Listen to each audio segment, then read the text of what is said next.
Europe 1, 6h26 en ce 13 avril 2016. Aujourd'hui dans l'histoire, notre voyage quotidien dans le temps avec vous, Franck Ferrand. Bonjour. Bonjour, mon nom est Ferrand, Franck Ferrand.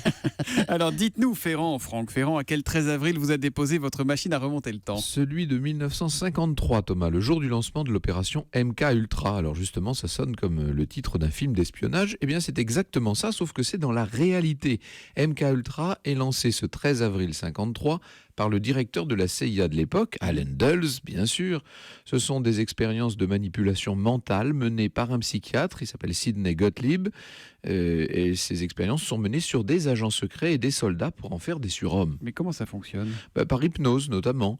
Une femme qui n'aime pas les armes à feu est hypnotisée, on lui demande alors de se saisir d'une arme, de tuer quelqu'un, elle tire, évidemment le pistolet n'est pas chargé, mais une fois réveillée, elle ne se souvient de rien. Le projet MK Ultra a tenté aussi de droguer des cobayes volontaires à l'aide d'une drogue encore peu connue en 1953, le LSD. Des sujets se mettent à délirer. Rien de plus, les résultats sont pas concluants. Peut-être, pensent les scientifiques, parce que les agents savent qu'ils ont ingéré une drogue. Alors on va tenter de leur administrer l'hallucinogène sans prévenir les agents.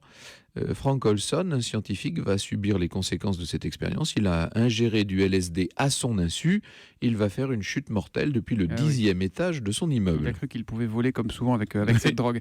Donc logiquement, ils ont arrêté leurs expériences, j'imagine. Non, pas du tout. Ah non. Vous savez qu'on est en pleine guerre froide. On soupçonne les soviétiques de mener de leur côté le même genre d'expérience. Le projet secret de la CIA va donc continuer jusqu'en 1975, sans donner d'ailleurs de résultats valables. À cette date, le président Ford met en place une commission qui est chargée d'enquêter sur les activités de la CIA, la commission Rockefeller, la commission Rockefeller, la commission Rockefeller, la commission Rockefeller, la commission Rockefeller. C'est elle qui va dévoiler les expériences de la CIA qui sont suspendues à ce moment-là. Gerald Ford présentera des excuses à la famille de Frank Olson, l'homme tombé du 10e.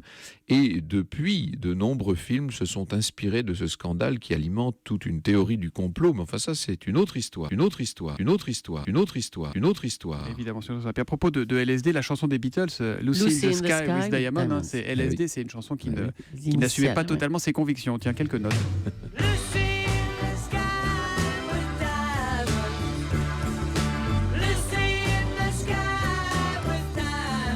Alors l'histoire, on la retrouvera avec vous tout à l'heure à 14h. Franck, vous nous parlerez de quoi?